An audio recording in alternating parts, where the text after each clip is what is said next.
My name is Mark Loudon. I'm the director of the Max Kade Institute for German American Studies here at the University of Wisconsin, and we're very excited to welcome you this evening to one of our virtual lectures. Our speaker this evening is Jana Keck.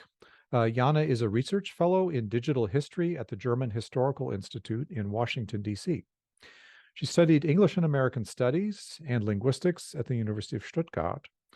Before joining the GHI in 2020, she was a part of the research project Oceanic Exchanges, Tracing Global Information Networks in Historical Newspaper Repositories, 1840 to 1914, a project that was funded by the Deutsche Forschungsgemeinschaft, which is basically the German equivalent of the NSF.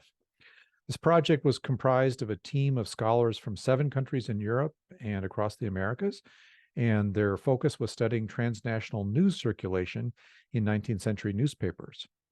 Her PhD project, which she's going to be speaking on this evening, is called Text Mining in America's German Language Newspapers, 1830 to 1914.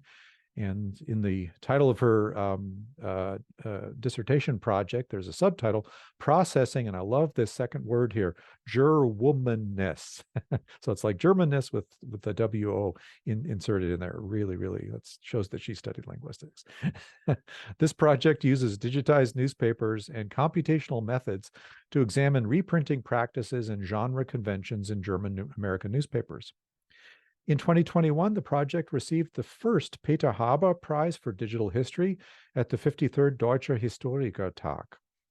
She coordinates the German Historical Institute's research area of digital history and the Institute's specific project, Migrant Connections, a digital research infrastructure for German American history. So, Jana, welcome this evening, and thank you so much for being here. We're excited to hear your presentation. Thank you, Mark, so much for this introduction. I will now share my screen.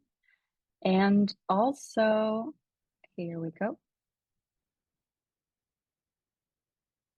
I hope you can see everything now. If I don't hear back from Mark, I'll just start and dive into. And thank you specifically, Mark, for this kind introduction, but also Antje for organizing tonight's lecture. And I'm very happy to present my work to this audience. So during the mass migration in the 19th century, German language newspapers in the United States were thriving. While migrants from earlier periods had already begun publishing newspapers in the German language, the 19th century combination of mass migration and advancements in print and communication technology helped produce a new transregional press and audience. German language newspapers worked as a press network, circulating and recirculating stories produced therein or adapted from other sources.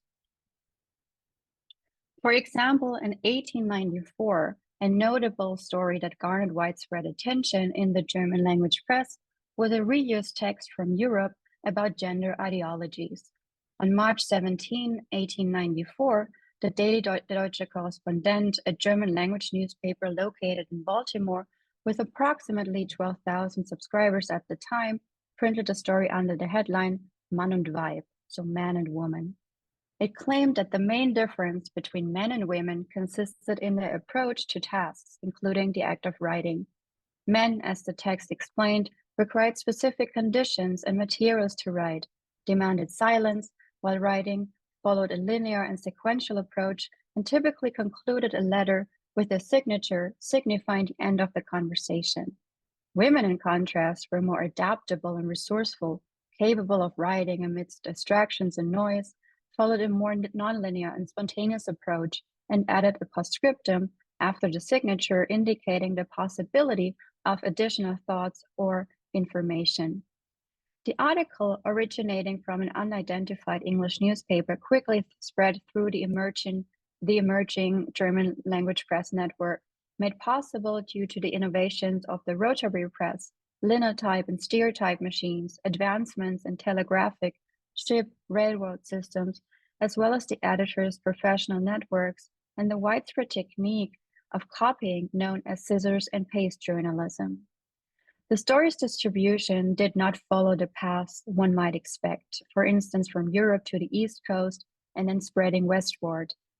Days earlier, on February 28, 1894, the daily newspaper Die Freie Presse for Texas in San Antonio had published a story under the title Männlich und Weiblich, Male and Female.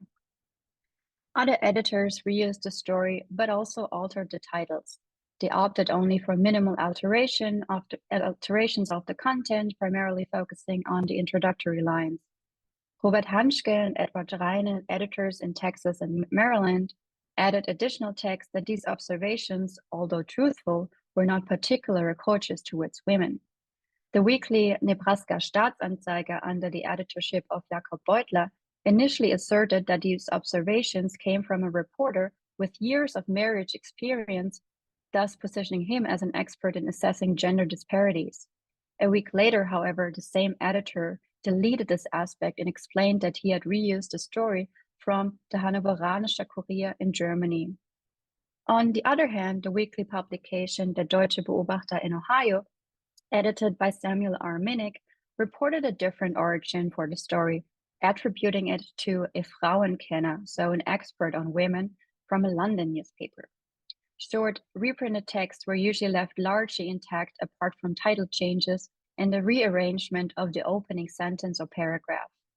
Different degrees of gender discussion, however, become apparent when taking into account localized factors such as the positioning of this real story within the newspaper layouts and its relationship with adjacent news articles, advertisements, or fictional content. In Ohio, for example, the article was featured within what looks like a woman's page, as it featured stories like Die Oberflächlichkeit der Frau, woman's superficiality, an anonymous piece which criticized the notion that women had to work without adequate preparation from education and highlighted the resistance of men to embrace the evolving status of women while still adhering to the German Frauenideal. Minnick, the editor of this paper, was among the pioneers in introducing gender-specific sections within newspapers, a clear acknowledgement of women as an important readership demographic.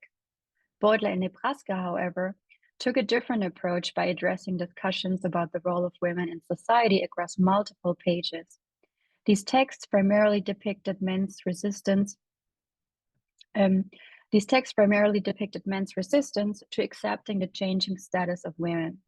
On March 22, 1894, for instance, he featured an article on the front page out of 12 titled Unsere Weiber, Our Women, expressing strong discontent over the increasing professional involvement of women.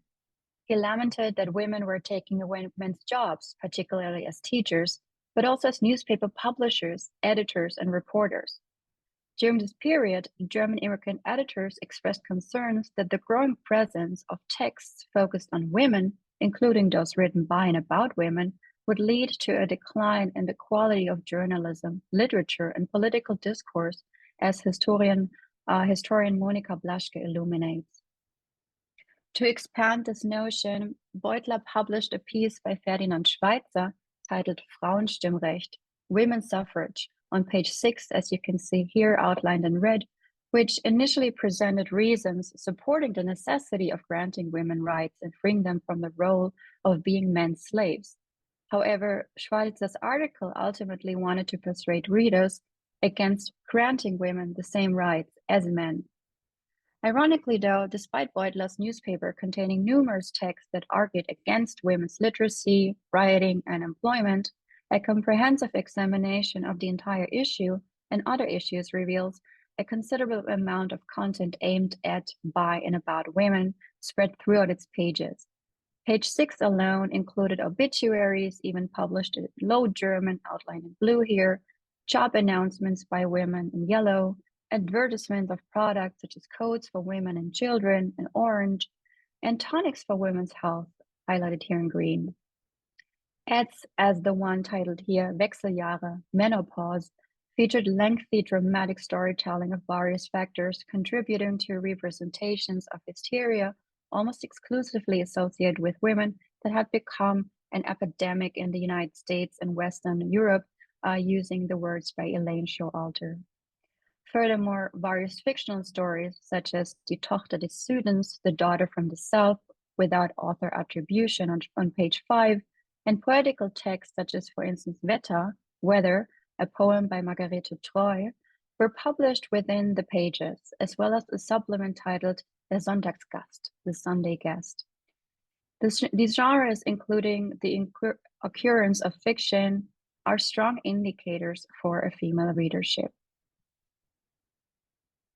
The initial example suggests that while editors frequently appropriated content from other publications, their revisions and decisions about page and issue layout are also forms of reimagining and rewriting the story. And broader histories emerge when considering the exchanges of the German press network as a whole. Already in 1957, Karl Wittke highlights that German language newspapers contained references and quotations from numerous German publications across the country. In 1965, 8 years after Wittke's publication, Karl Arndt and May E. Olsen released German-American newspapers and periodicals 1732 to 1955. Their work serves as an extensive metadata resource, providing a detailed record of approximately 5,000 German-American newspapers and periodicals. It includes information such as dates of exchanges, names of editors and publishers, circulation numbers whenever possible, and other relevant details. Their work represents an early attempt to bring together comprehensive data on these publications, and it serves as a valuable summary of the popularity and the diversity of the German language press in the United States, demonstrating that no other immigrant group published as many newspapers as the German-speaking migrants, offering insights into the scale and significance of their contribution. Christoph Dolmetsch used Arndt and Olsen's data to create maps illustrating the geographic distribution of German-American periodicals, as you can see here on this slide. Extensive work has been done by scholars focusing on individual editors, such as, for instance, Karl Schurz, editor of Die Westliche Post, Wilhelm Rapp from the Illinois Staatszeitung, or Heinrich Bernstein of the Anzeiger des Westens, to name only a few. There have been numerous studies on individual publications or locations in urban areas such as Chicago, St. Louis, or New York City. As regards the latter, I recommend watching the lecture from last year by Peter Connolly-Smith, organized by the Max Kade Institute, that focuses on the German language press in New York City preceding the years of the First World War. The Max Kade has also published works on the press that I found in the library of the GHI, of course, as you can see here with this example from 1992, edited by Henry Geitz. Scholarship has also increasingly in the last decades shifted the attention to fiction in newspapers, specifically serialized novels. The objective of my talk, however, is not to shed light on individual people, publications, locations, or genres, but instead to focus on the texts themselves and the transregional network they created, which texts traveled across the country, facilitated through both the developing technologies and the expanding network of editors. How did they change through their travel across time and space?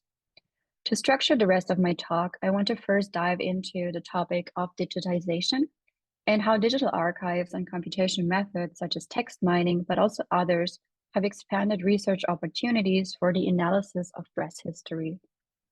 I will further show examples of stories that made the rounds and how they also offered gendered discussions.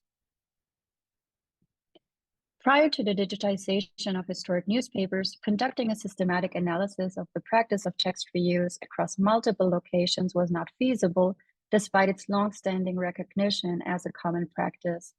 Working with newspapers was often daunting, as the vast amount of material made it challenging to find relevant information, with the time invested often outweighing the research value.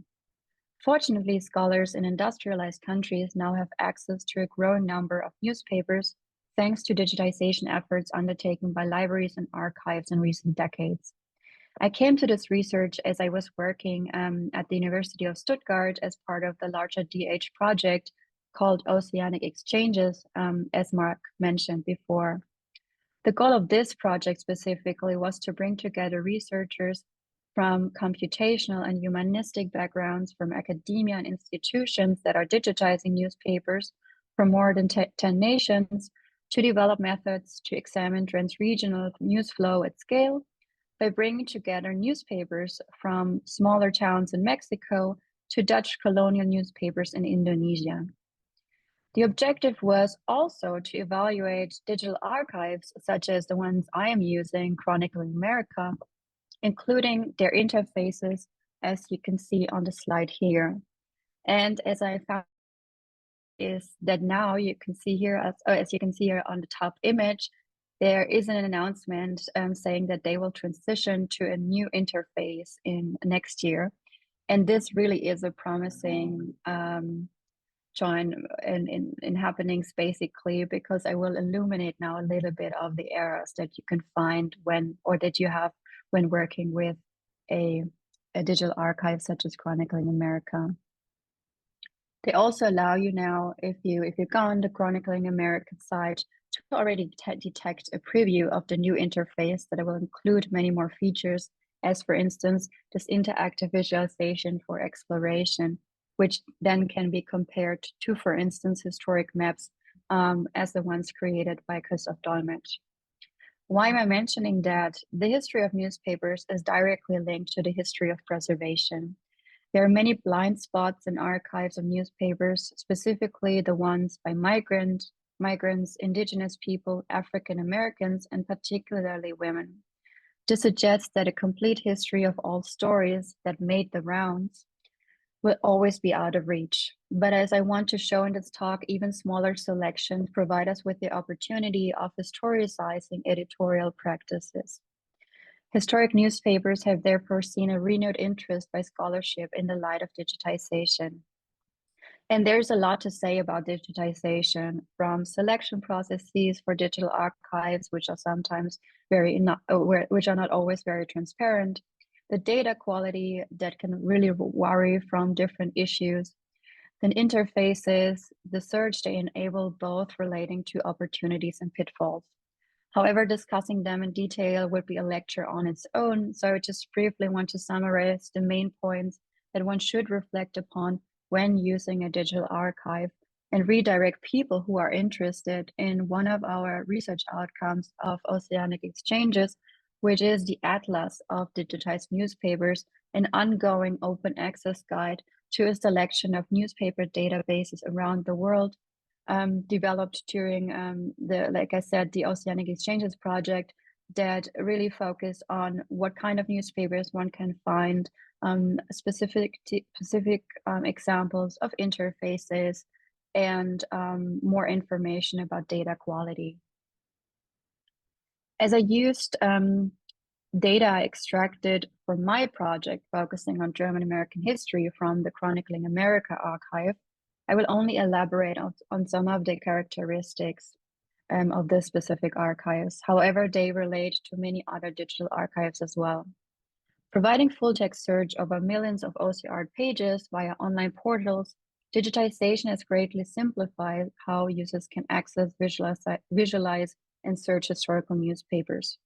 20 years ago, building on former newspaper programs, the National Digital Newspaper Program, a partnership between the National Endowment for the Humanities and the Library of Congress, was established as a long-term effort to develop an internet-based searchable database of US newspapers.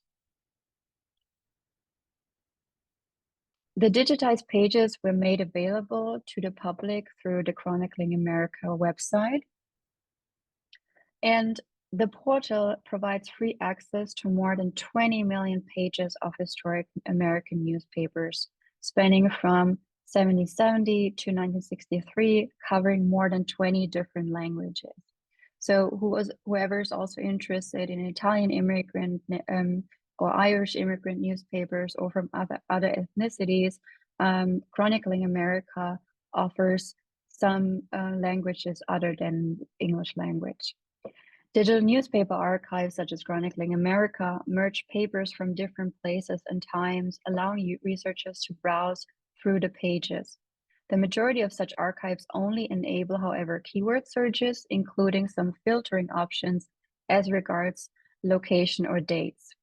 For finding out which texts were widely shared, this would presuppose that one would already know which keywords to enter to find these texts that were making their rounds in the press.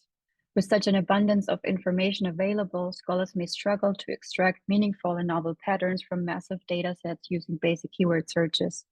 The sheer volume of digitized historical newspapers available begins to pose a challenge for scholars.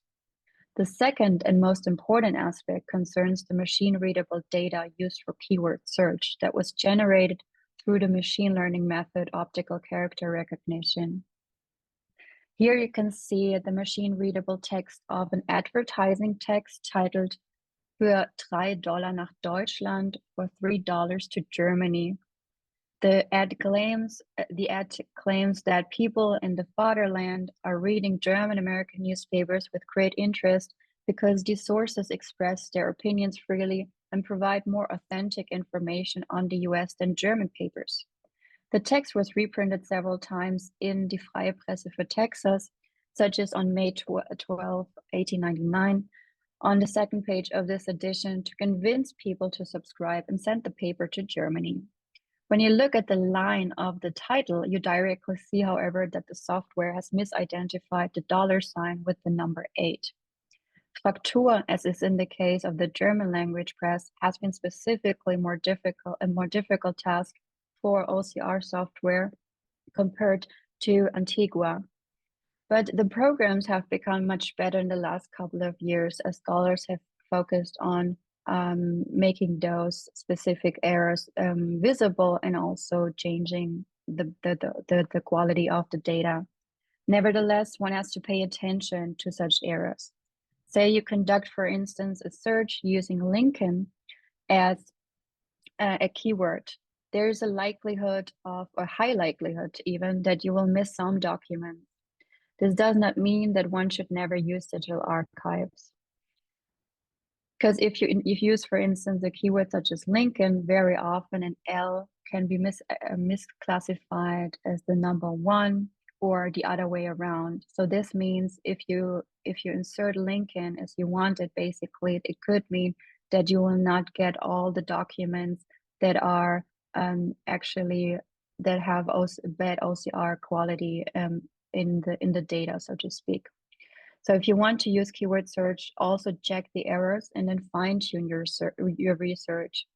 Institutions are working on improving their data quality and interfaces, and I will happily ask or answer more questions about digitization efforts in the Q&A if people are interested.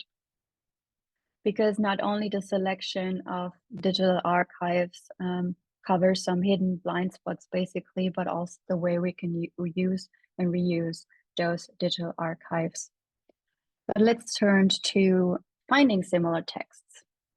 In recent years, due to the mass digitization of newspapers, text reuse detection has become an expanding field of research that offers possibilities for exploring large text corpora and the circulation of texts. According to Ryan Cordell, newspaper selections, in other words, reprints, may appear as insignificant snippets or mere filler. When these selections are identified, grouped, and analyzed as a collective corpus, however, they transform into essential indicators of the period's print culture, revealing its key priorities, concerns, and sources of entertainment.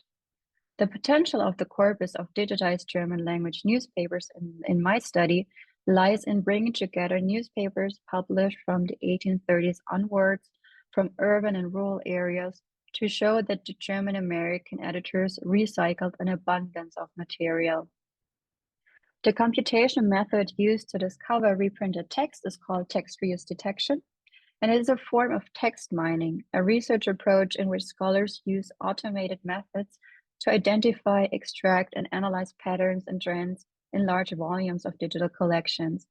The computational identification of instances of text reuse has fostered projects to examine copy and paste journalism, plagiarism, paraphrasing, literary and scholarly citation, as well as the spread of discourses in historical text corpora such as newspapers.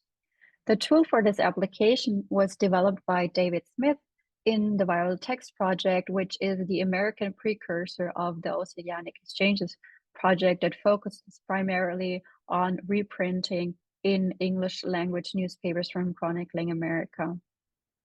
Similar to a plagiarism software for academic papers, Smith developed an algorithm that would be relatively robust to OCR noise, that is, misidentified letters, compare different digitized historical newspapers from chronicling America, detect similar passages of text in different newspaper editions, extract them, and cluster them together then in a new database. This program uses an algorithm that breaks text down into small units, such as phrases or words, and then compares these units to identify those that appear in multiple texts. So that is, we are dealing here with identifying sequences of words, which simultaneously allows misspelled words. If passages have then an overlap of 50%, they're considered similar text. The software then clusters these shared passages together to be used for further analysis. With this method, 44,750 clusters of reused texts were identified in 36 different German language newspapers from 13 states.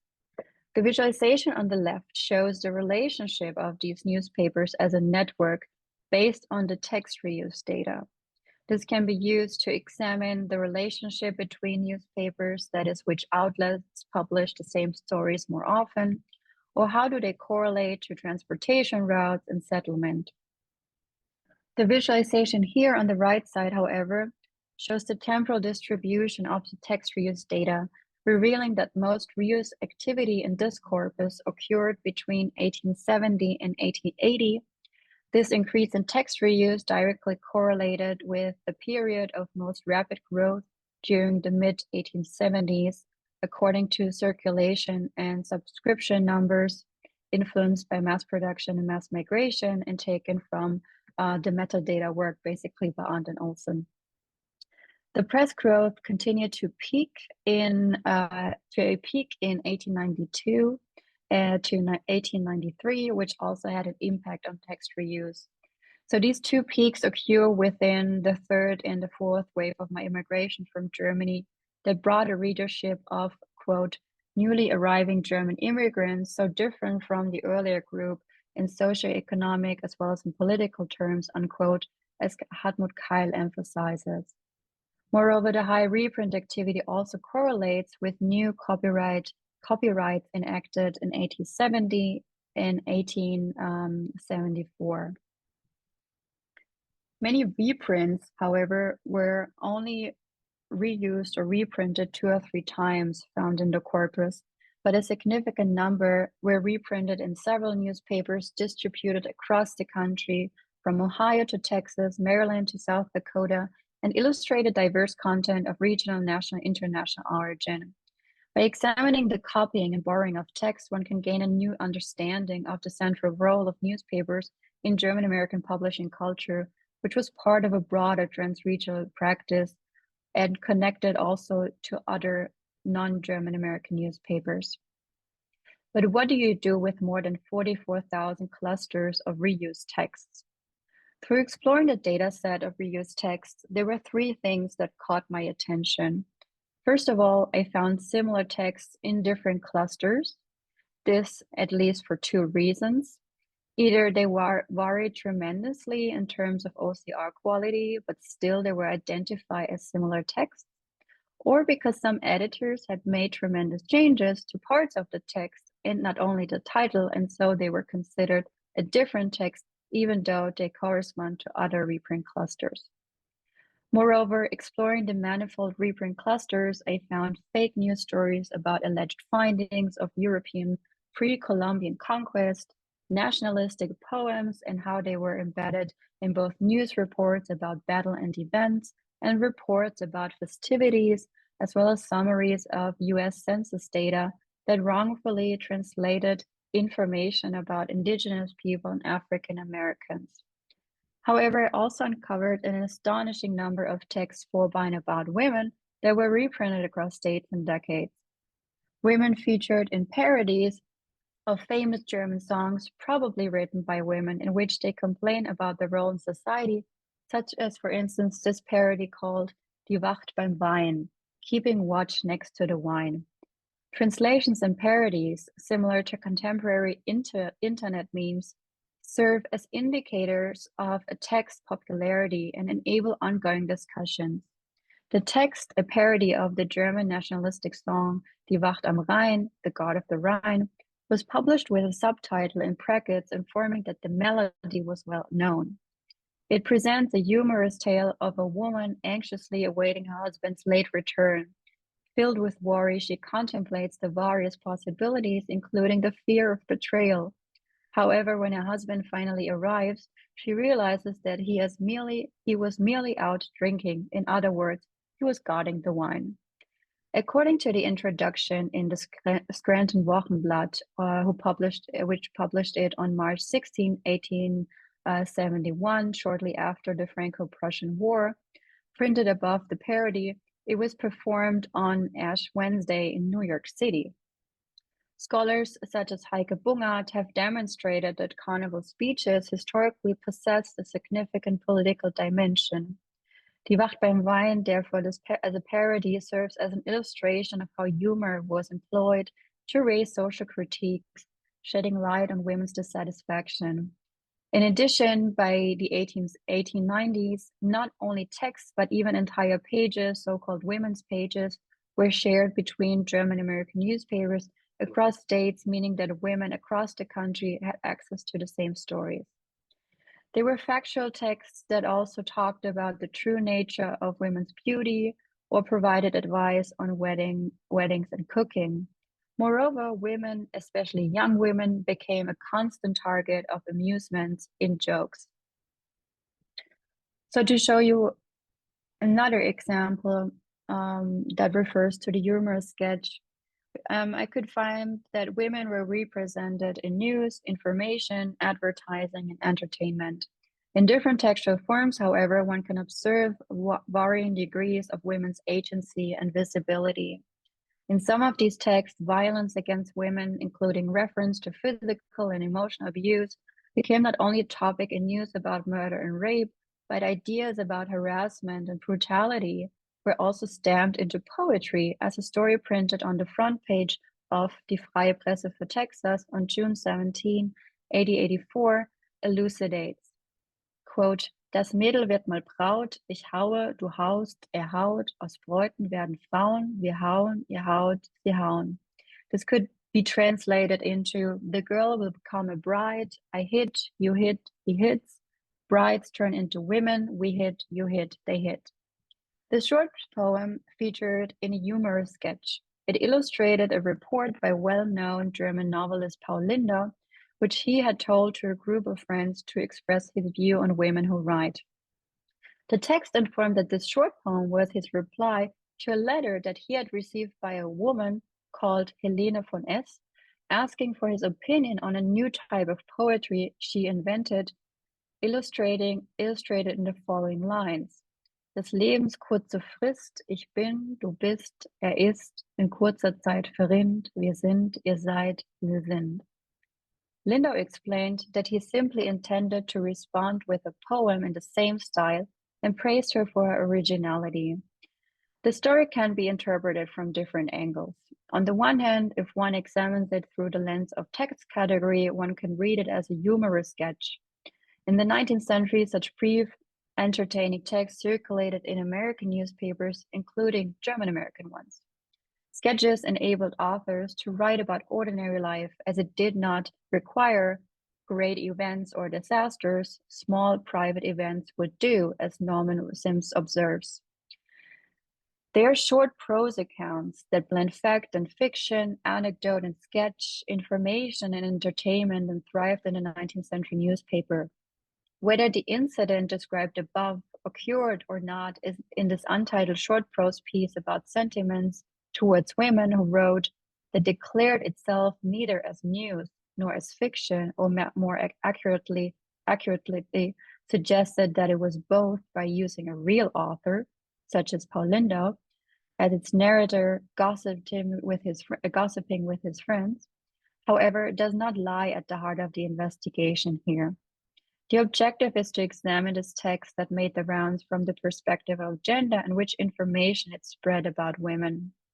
Linda's report shows how derogatory remarks about women were disguised as humor and embedded in a narrative of a well-known German author, in which a private conversation is made public through print.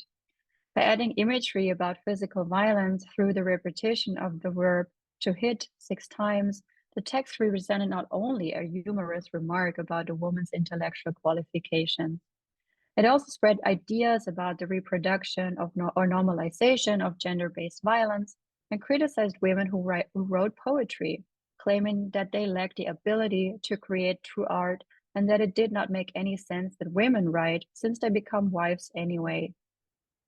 When one looks at how the text was embedded in the Texas newspaper, it seems rather ironic that the sketch on top of an ad about baking powder was preceded by a text of a woman who wrote quite successfully for women readers at the time.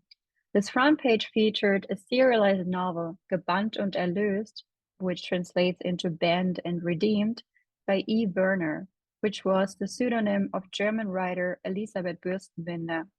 Just a year earlier, this novel that discusses societal conventions and restrictions for women was published in Germany's family magazine, Die Gartenlaube.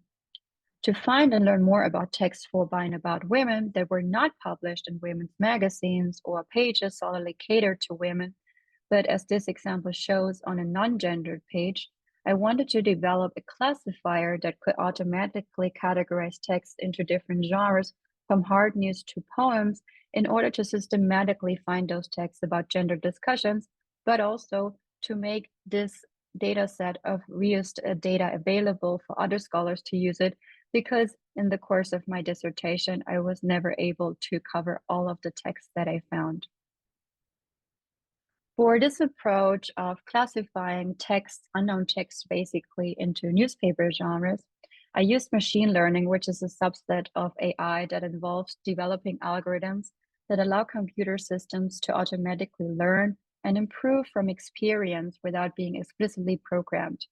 Learning from experience means that these models learn to recognize patterns and make predictions based on data inputs, which are usually large amounts of training data extracted from the internet.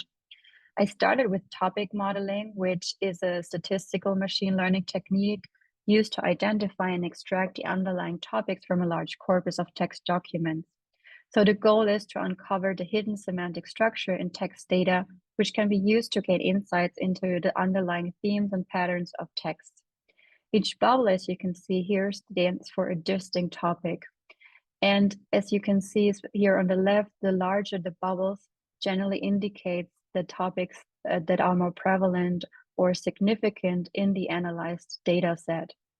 Intuitively, given that a text is about a particular topic, one would expect particular words to appear in the text more or less frequently. For instance, I assumed that topics containing the high frequency of terms such as correspondent, message, or report are more likely to refer to texts that I classified as news. I also encountered other topics that included the high representation of nation and place names, such as Germany, France, the US, or London. It suggested to be useful for a classification of news as well. By using the intertopic distance map and exploring different topics, I gained the impression that there were many topics that might closely correlate with other types of nonfiction. Topics that contained words such as weakness, energy, fever, secret might seem to point to advertisements specifically for patent medicines, which dominated the 19th century newspaper ad market. However, I also found topics containing terms such as servant, heart, love, or moment that could point toward fiction. While exploring the data, I was surprised to find many terms such as sister, girl, or Liebste, so the feminine version of beloved, listed as some of the most frequent words in these topics suggestive of fictional nature. In most topics, these terms had a higher frequency of occurrence than their counterparts, such as brother or boy. However, while I encountered some men's names, such as Johann, Jakob, John, No specific women's names featured in these topic lists. Training data is a key to success of a machine learning application to develop a classifier that automatically distinguishes between different newspaper genres. To interrogate these topics further, together with a selection of text from the text reuse data, and create a training data set through hand-coded data, a topic model browser developed by Andrew Goldstone was used and also extended with an annotation platform. So this means that I selected a topic and looked at some text that correlated with this topic, and then to make a decision whether this is a news text, or this text belongs to news or to a poem or to a short story. So let me show you one example here. In topic 9, we find the following text titled Gute Freundin, Good Female Friends, a story about gossiping housewives. And here I can also access the metadata of the corresponding text reuse cluster, seeing where it was reprinted. So here in this example, for instance, there are only 2 texts in this reprint clusters. Computers rely on counting what linguists call tokens, which includes individual characters, words, phrases, or sentences. Among these, words are the most frequently used tokens for computation classification experiments because they're easy to isolate within text that can also be interpreted in meaningful ways by humans. In contrast to a detective novel, for instance, where terms such as police, murder, investigation, and crime define the thematic premise of the genre, the category of joke, for instance, in newspapers, cannot be computationally classified by puns and surprise. So texts like Gute Freundin were annotated as jokes because in comparison to other fictional texts that I found, they were extremely short and they often illustrated a narrative in the form of a dialogue ending in a punchline. So from a computational linguistic perspective, these texts were noticeable because they consisted heavily of personal pronouns, interjections such as ach or na, as well as a quotation, exclamation, and question marks.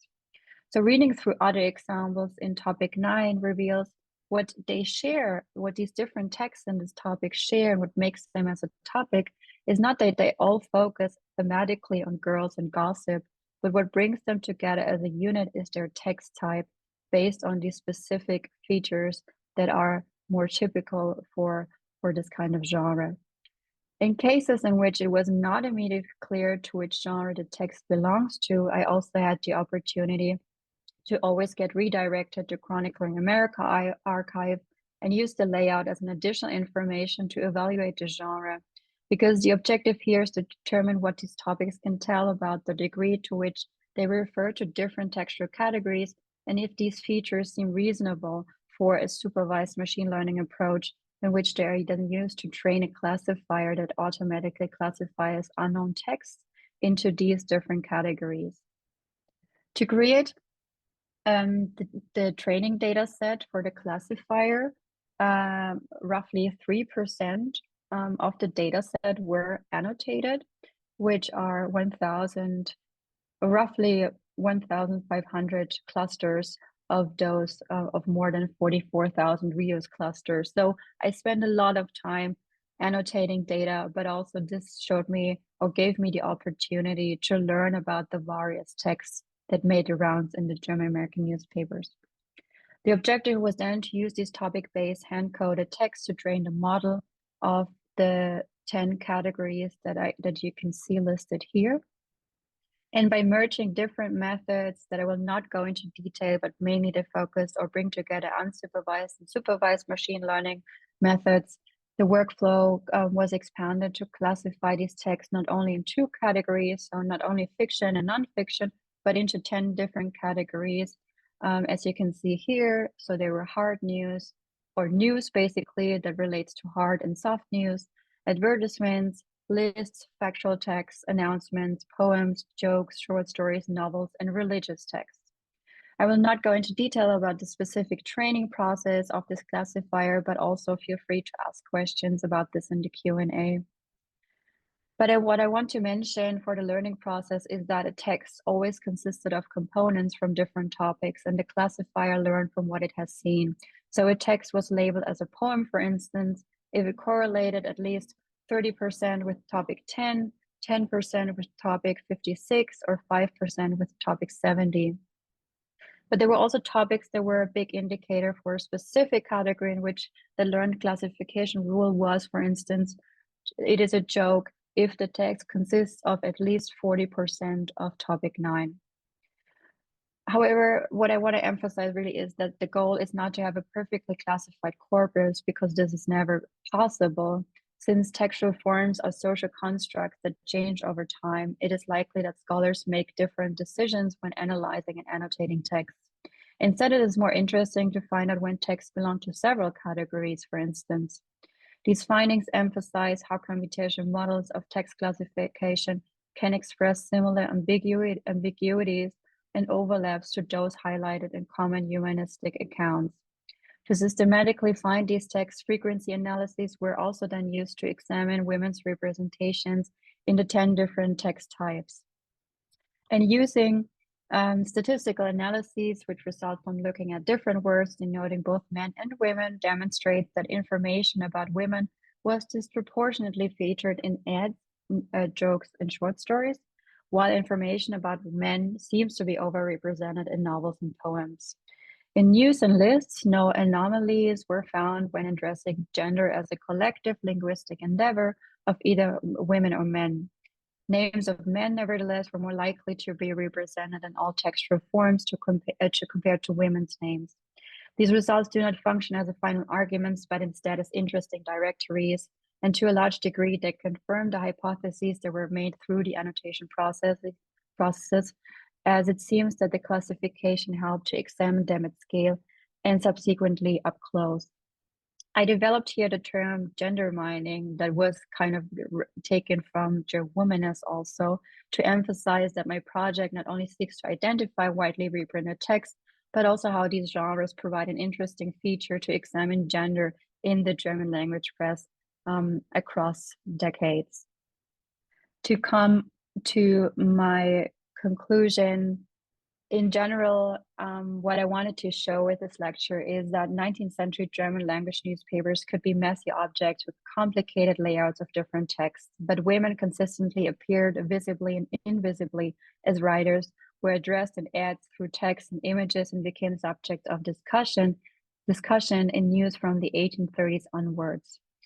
Although editors such as Beutler clearly opposed the changing roles and professional opportunities for women, his newspaper benefited from the increasing number of women as consumers, readers, and even writers. Due to the absence of copyright legislations and enforcements, editors were able to freely use sketches, stories, and novels authored by women to meet the cultural expectations of a diversifying reading public. At the same time, through this trans-regional ecosystem of reuse, migrants across the country had access to the same texts. Texts that represent gender debates cannot only be found in women's magazines or women classified pages. In today's lecture, I could only really show you a tiny small fraction of the numerous examples I identified through using digitized newspapers and gender mining. But to end this talk, I want to show you an excerpt of one of my favorite reused texts that was also going the rounds in Germany and the English language American press, and which ironically discussed the challenges that editors face when assembling a newspaper. I quote, or translate basically, "No business brings as much inconvenience and is so susceptible to criticism as the publication of a newspaper. If the newspaper contains too much politics, the public is dissatisfied. If too little, it is not worth reading. When we publish original articles, we are condemned for not collecting diligently. If we collect diligently, people say we have already read all of this. If we have an article that pleases women, men say it's mere prattle, but if we don't satisfy the wishes of women, the paper is deemed unfit for the household."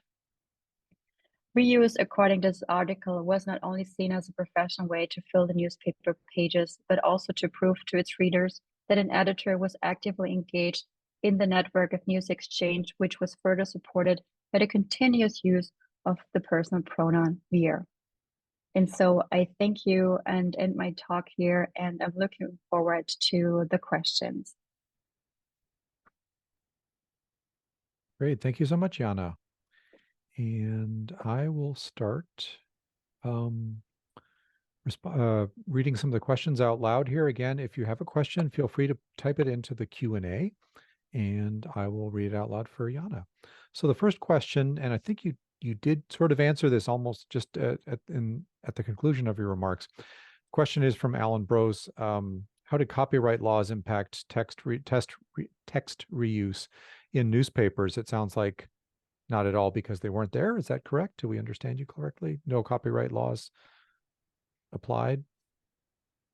So basically, it depends on what kind of genre we are looking at. There were already copyright laws established beginning of the 19th century. I think one of the most interesting examples that I've encountered, what I would say interesting, is, for instance, Uncle Tom's Cabin, and how that was translated into German in the German newspapers. And then Harriet Beecher Stowe tried to sue that person, basically.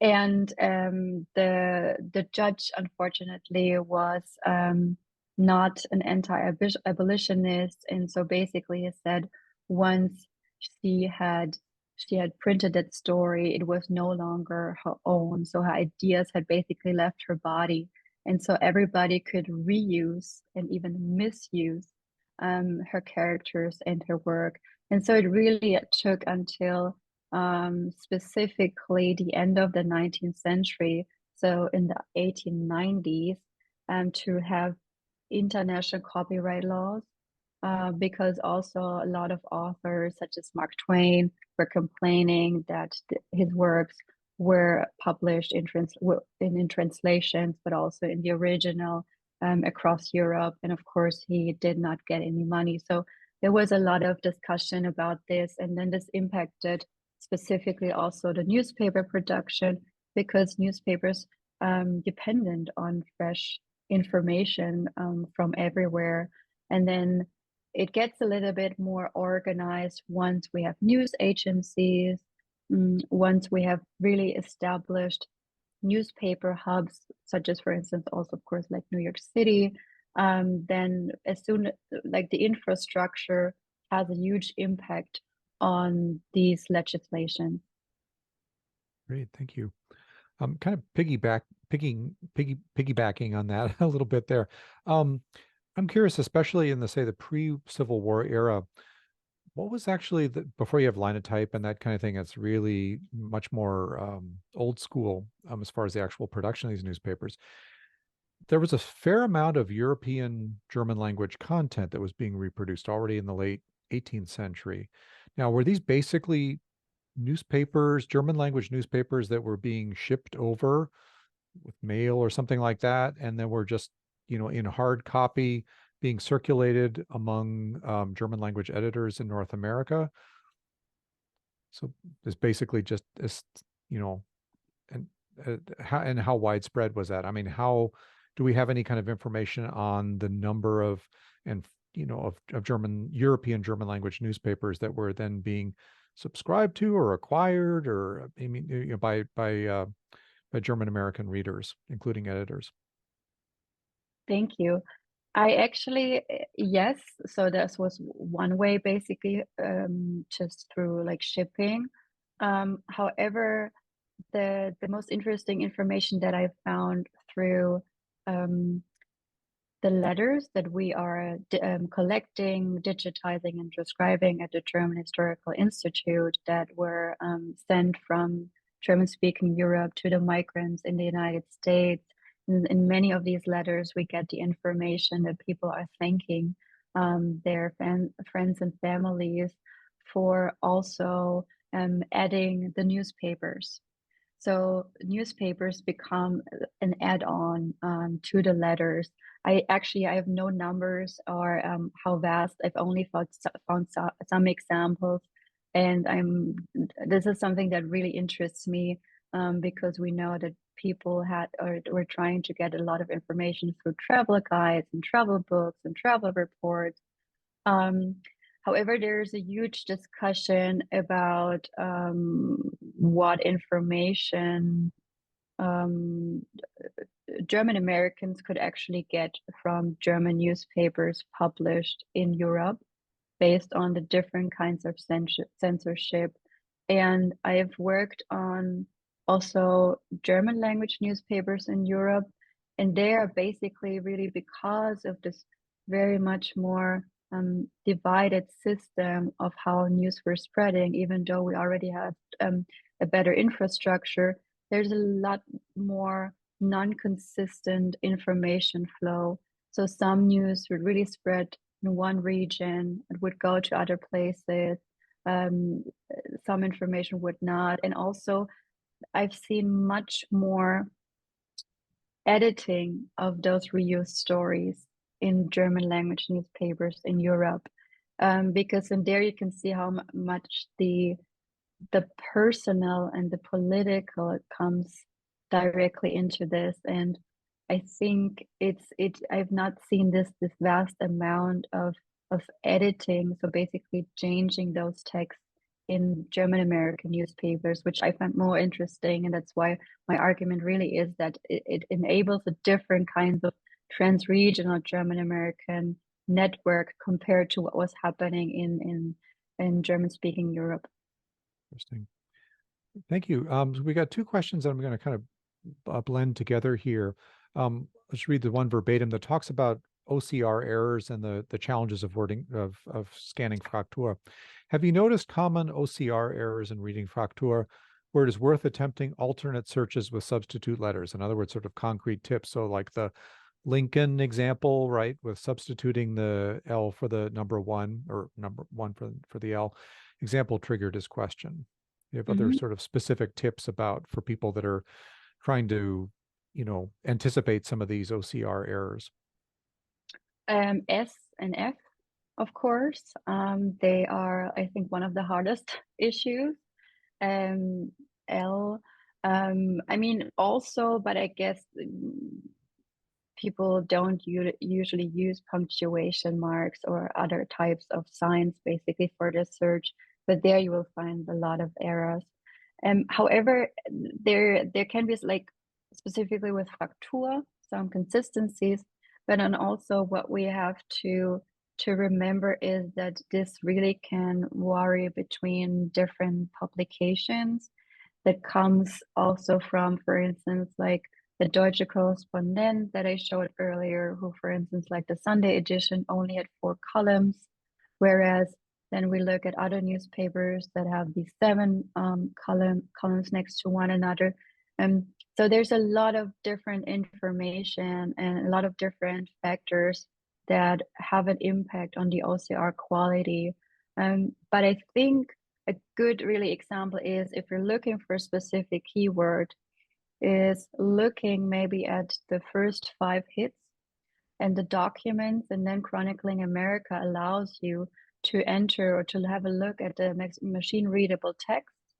And they're just reading it because also Ryan Cordell from the Viral Text Project, which basically inspired my project, he said that you have to love or start to love the OCR errors because they will not go away and they're so much apart. And so I think it's a different kind of reading, and it shows you a lot about machine reading. And it may seem as, let's say, a pitfall, and of course it is. Like I'm not saying wow, it's great. However, it really it gives you an opportunity to learn about machine reading. And this also, of course, not only applies to newspapers, but also other sources that are being digitized, and makes you aware of the errors inherent in human script in general. Because sometimes I think that's most interesting. I think I haven't mentioned it so often. I've only also found errors where I thought this is due to OCR, and then looked into the source and realizing no, it was one of the editors, or let's say the printers, who did who was responsible for the error. But of course, I immediately was blaming the OCR for that. Interesting. A little bit related here. This is a comment and question from Michael Koch at Marquette University. He writes, "This is somewhat a departure from your talk. Thank you for it. But I've noticed that attempts to digitize, among other things, census records has led to some errors that might render the attempts more than detrimental. I'm not sure whether human beings are trying to read the handwritten census records and then entering the information, name, birthplace, occupation, etc., into some database, but I have noticed some mistakes that essentially make the records inaccessible, and then they will be lost. This is not so far from your example of Lincoln with the numbers. If a name is misspelled and entered incorrectly into the database for the census, then that family or individual might be lost for posterity, especially in light of many people's inability to read old or any handwriting these days, and potentially in the future. There is some danger in relying solely on digitized sources. What can be done to ensure better quality during digitization, for example, at the National Archives?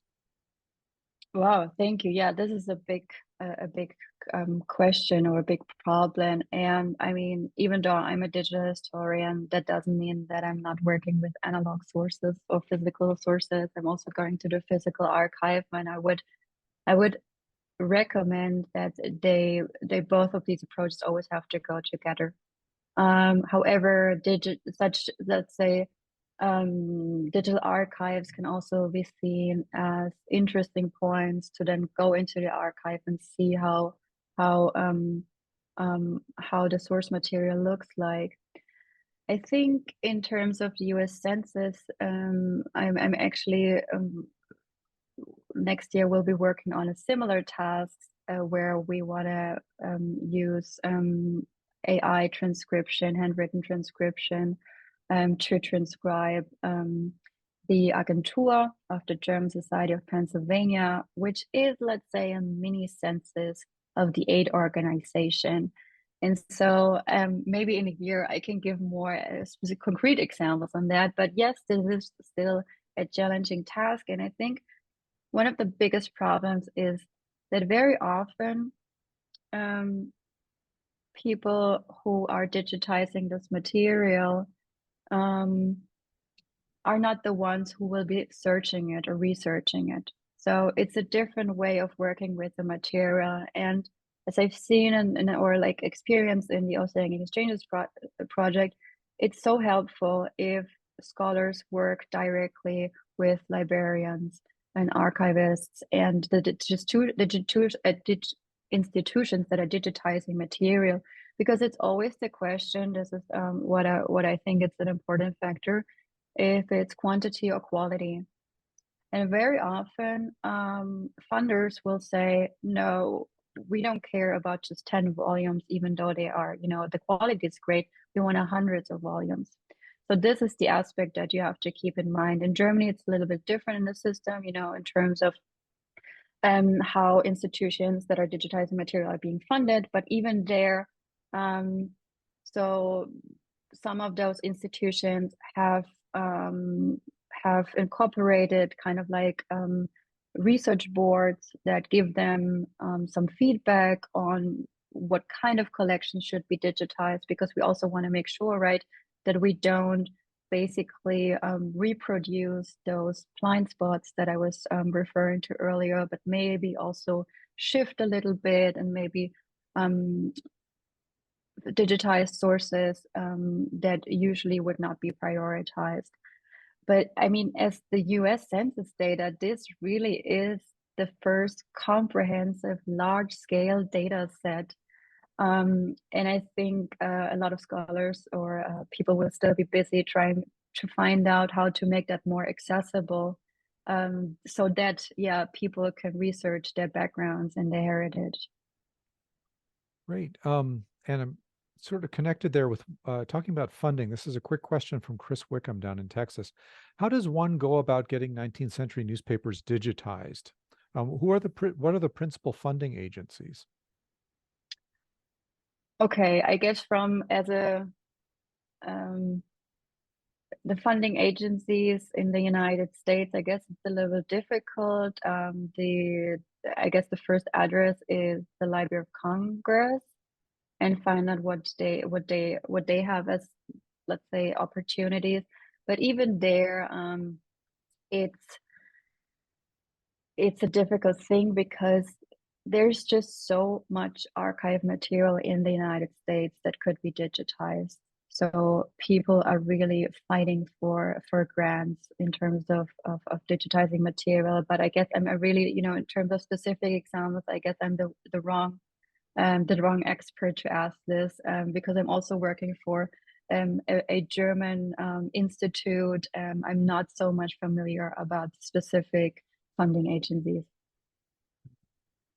We got two questions, and it looks like a question and a response here too. So the question was, it's a very kind of technical thing. What OCR program reads Fraktur best? This person needs it after in working with German language newspapers. And then somebody has also responded to that. For reading Fraktur, this person had a lot of success with something that looks like pdf.abbyyy.com. So it looks like Abby almost. Abby Reader, yes. Abby There's Reader. one called Abby Reader, and there's also another one that's called Tesseract. How do you spell that? Tesseract? How do you spell that? Tesser. Tesseract.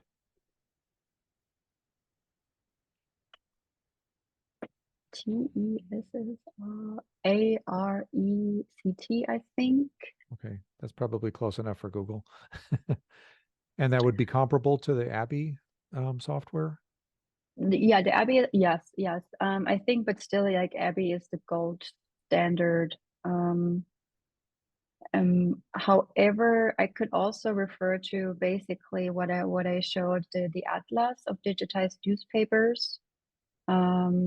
If you insert that into Google search, you would find the site, and there it's listed what kind of which digital archives have used which kind of OCR software, to get an overview. But yeah, I think Abby and Tesseract are, just for a personal user, the best ones, because we have to imagine that the institutions that I'm working in, they have like large scale digitization processes. So I have not on my own digitized the 50 newspapers that I'm using. I see. This may be a little bit far afield or whatever in terms of your experience here, but this is a question.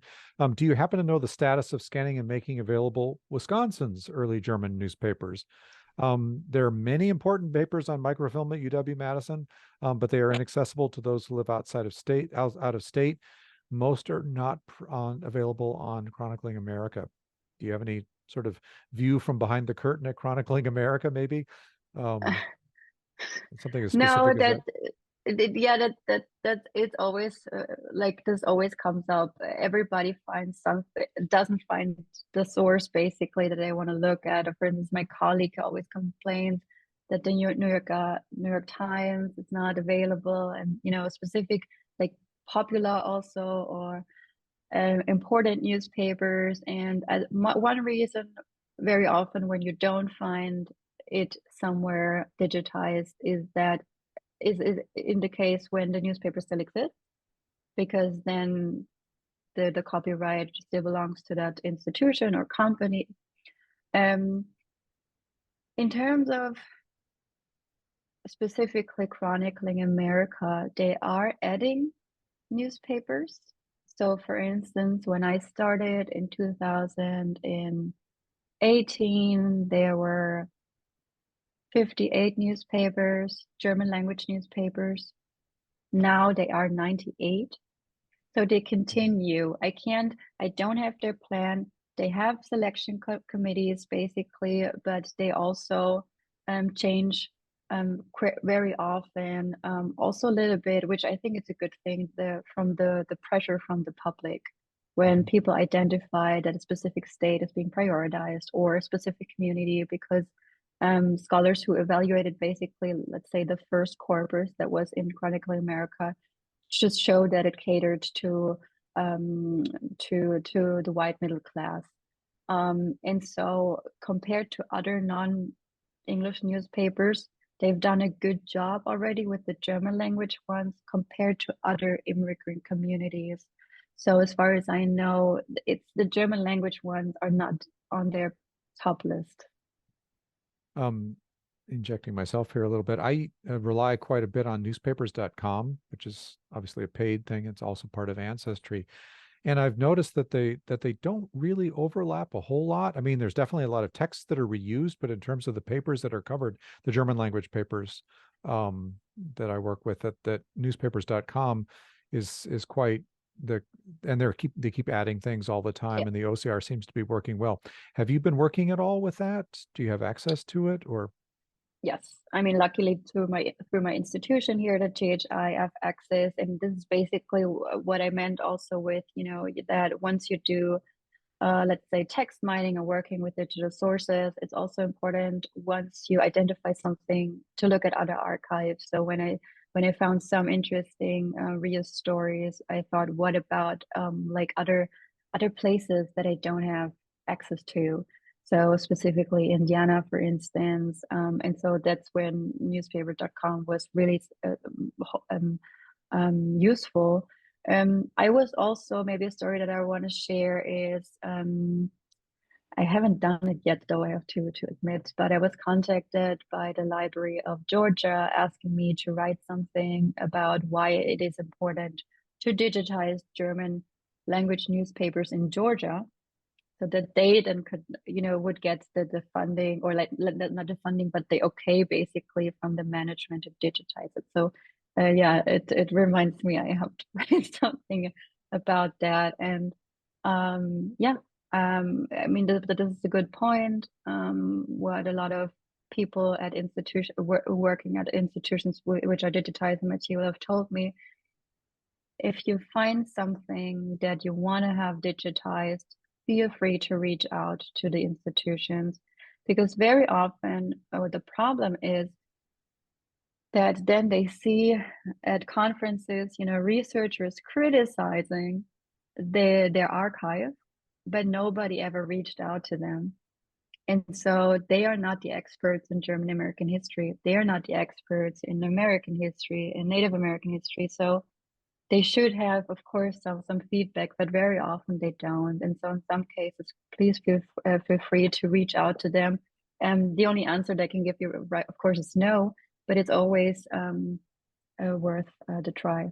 So when you say institutions, you mean like, for example, let's say somebody, knows that there's, microfilm or maybe even hard copies, but let's just say microfilm, newspapers that they're interested in, that they should contact the library that holds them Yeah. to sort of say, as from the sort of patron perspective. I see. Mhm. Yeah, speaking of sort of like German language newspapers in the South, Kathleen Condrey posted the comment here that the Arkansas State Archives just finished up a huge grant from the NEH to digitize newspapers, including Das Arkansas Echo, which she's written an entire book on. And she Great. also has a link there on the from the NEH website about National Digital Newspaper Program. So I Yeah, see that's great. we are actually out of time here, and I think I've covered most of the questions, but I'm sorry we weren't able to cover them all. But we will be recording them and forwarding any questions that haven't been answered to Jana Keck. You're also welcome to reach out to her. Just simply Google her, and you'll find her very, very quickly through the German Historical Institute in Washington, D.C. Jana, thank you so much for a really interesting presentation. It's nice to have you with us virtually. And thank you so much also to the many people that joined us this evening. We look forward to welcoming you to future Max Kade Institute virtual lectures. Thanks, Jana. Thank you so much for having me, and good night. Good night.